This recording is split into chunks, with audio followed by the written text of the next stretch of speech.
ကဲအားလုံးမင်္ဂလာပါဒီနေ့ပေါ့နော် Microsoft Word 2016ထဲမှာကျွန်တော်တို့တွေမြန်မာနိုင်ငံတော်အလံဒီဇိုင်းလေးကိုရေးဆွဲတင်ပြပေးတော့မှာဖြစ်ပါတယ်ကျောင်းသူကျောင်းသားလေးတွေကတော့ like မှတ်ကြပါနော်တိုက်ပြီးသားတင်ငယ်ချင်းတွေကတော့ဘုသူဒ္ဓအနေနဲ့ like ကြည့်ကြပါနော်ကဲဒါဆိုရင်ကျွန်တော်တို့တွေအခုဒီမှာနမူနာလေးဆွဲထားတာရှိတာပေါ့နော်and group လုပ်လိုက်ပါမယ်and group ဆိုတာကျွန်တော်တို့တွေဒါခွဲထုတ်လိုက်မှာပေါ့နော်ဒီမှာတစ်ခုလေယာဒါကိုလည်း and group လုပ်ပါမယ် and group ဒါဆိုရင်ဒီမှာ and group လုပ်ပါမယ်ဒါလေးရယ် and group ဒါဒီမှာ flat တစ်ခုပေါ့နော်ဒီမှာဒါကတော့ layer တစ်ခုဒါကတော့ star star လေးကို color လေး change ကြည့်မယ် color change မယ် star logo star နောက်တော့ဒီမှာဆိုရင် layer 3ခုပေါင်းထားတယ် and group ပေါ့နော်ဒီမှာတစ်ခုဒီမှာတစ်ခုဒီမှာတစ်ခုပြန်ဒီမှာတစ်ခုပြန်ဒီမှာတစ်ခု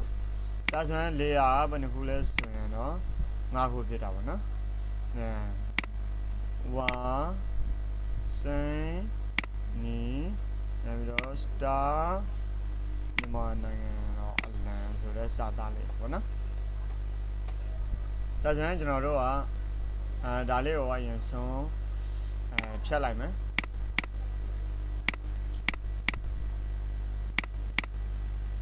delete နော် delete ပေါ့နော်ကဲဒါဆိုရင်တော့အကုန်လုံးကို delete လုပ်လိုက်ပြီကျွန်တော်တို့ရစပြီးတော့မြန်မာနိုင်ငံ flag ကိုစာဆွဲဖို့အတွက် insert ကိုတော့ပါတယ် insert ကနေပြီးတော့ shape ကိုတော့ပါတယ် shape မှာ rectangle 2ကိုယူပါတယ် rectangle 2ကိုယူပြီးတော့ design တစ်ခု rectangle လေးတစ်ခုဆွဲလိုက်တယ် rectangle တစ်ခုဆွဲလိုက်တော့ format ဆိုတာပေါက်လေးကြာလာတယ်အဲ format ဆိုတဲ့ပေါက်မှာ1လို့ပဲထားမယ်1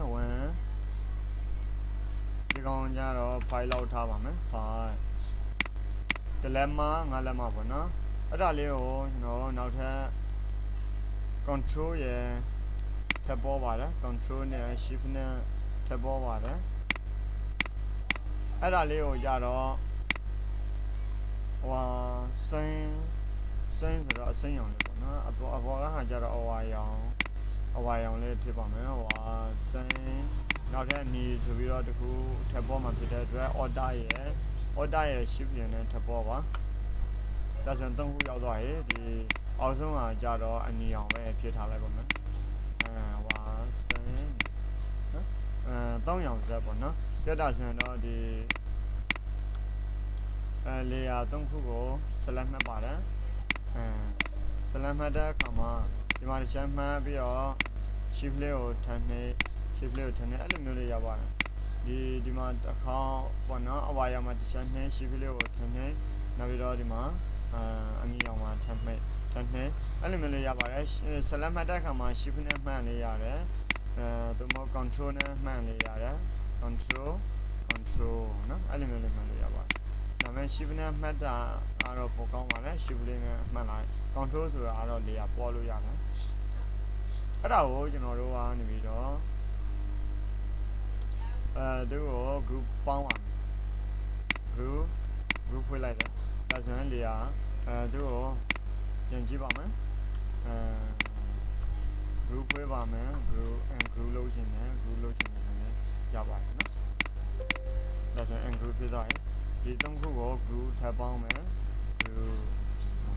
ကဲဒါဆိုရင်တော့အခုကျွန်တော်တို့ရယူလို့ရှိရင်တော့တခုကိုယူလိုက်လို့ရှိရင်အစိမ်းကိုယူလိုက်တဲ့ဆိုရင်အနီနှစ်ခုအနီရဲ့အဝါရဲ့ကပ်ပါလာမယ်အဝါကိုယူလိုက်တဲ့ဆိုရင်တော့နောက်ပြီးတော့ဒီတခုချင်းတွေကို group ဖွဲ့ပါမယ်ပြင်ပြီးတော့group ဒီကနေပြီးတော့ဒါလေးကိုလည်း group ဖွဲ့ထားပါမယ် group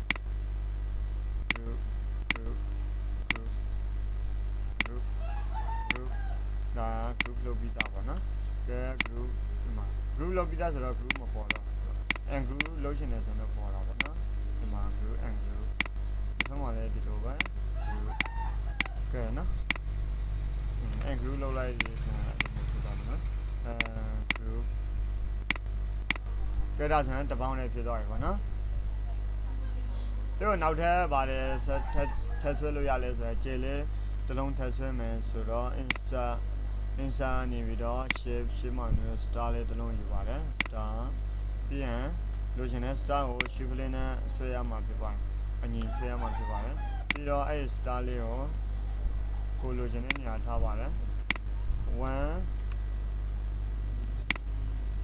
one anh ta khó là đúng không three đó three đúng không 2.5 lô tháo bạn 2.5 lô tháo bạn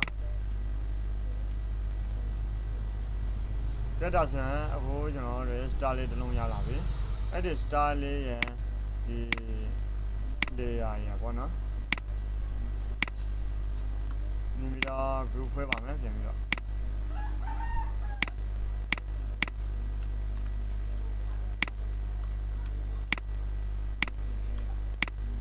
group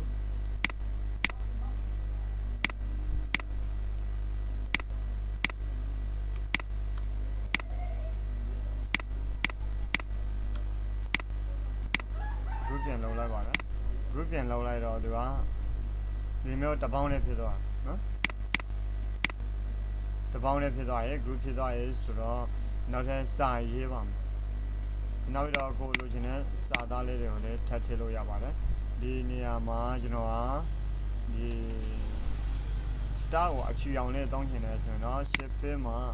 no fill ထည့်လိုက်တော့မဟုတ်အဲဒီမှာအဖြူရောင်လေးထည့်လိုက်တော့ဆိုရင်အဖြူရောင်ချက်လေးတစ်လုံးရသွားပြီကဲနောက်ထပ်စာရေးမှာဖြစ်တဲ့အတွက်insert ထဲမှာ what are ဆိုတာရှိပါလား what are နော် what are ထဲမှာကိုကြိုက်တဲ့ what are တခုကိုယူပါမယ်မြန်မာနိုင်ငံတော့အလန်းဆိုပြီးတော့ home ထဲမှာဝင် M1 နဲ့တခါရင်မြန်မာနိုင်ငံတော့အလန်းနော်ကဲဒါဆိုရင်အခုဒါလေးရောသူရော format ဝင် format ထဲမှာshape effect ရှိမယ်နောက်ပြီးတော့ text effect ရှိမယ် text effect ထဲမှာကြတော့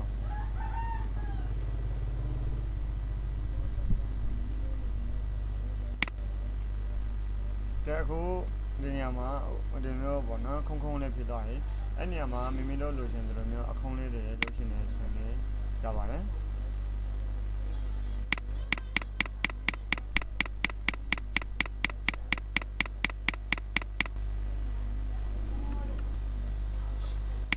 ကဲဒါဆိုရင်တော့အခုဒီမှာ site ကြီးမယ်ဆိုရင်တော့သူ့ကိုစာကို select မှတ်လိုက်မယ် control A ပြီးတော့ဒီနေရာမှာ right click ထောက်ပြီးတော့ site ကိုလိုချင်တယ်လို့ကြည့်လို့ရပါတယ်18ပေါ့နော်ကဲဒါဆိုရင်ရွှေ့မယ်ဆိုရင်တော့ကင်ရွှေ့လို့ရတယ်လိုချင်တဲ့အနေအထားကိုရွှေ့ပေးလို့ရတယ်ကဲဒါဆိုရင်အခုကျွန်တော်တို့ Microsoft Word ထဲမှာမြန်မာနိုင်ငံတော့အလံဒီဇိုင်းလေးကိုရေးဆွဲထားပြီးဖြစ်ပါတယ်။ဒါဆိုရင်အခုဒီနေရာမှာသူ့ကိုအကုန်လုံး group ဖွဲ့ပေါ့နော်။ group ဖွဲ့ပါမယ်။ group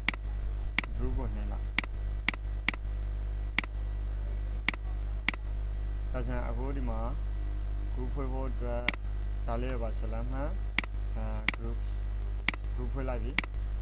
ဖွဲ့လိုက်ပြီဆိုတော့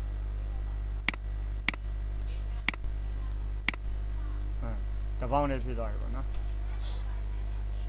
ဒီမြန်မာနိုင်ငံတော့အလံရယ် star ရယ်နောက်ဝါစိန်နေဆိုတဲ့အလံပေါ့နော်ဒါကြောင့်မြန်မာနိုင်ငံတော့အလံကို Microsoft Word 2016ထဲမှာဒီဇိုင်းရေးဆွဲပြခြင်းဖြစ်ပါတယ်ကျောင်းသူကျောင်းသားတွေအားလုံးအဆင်ပြေကြပါစေ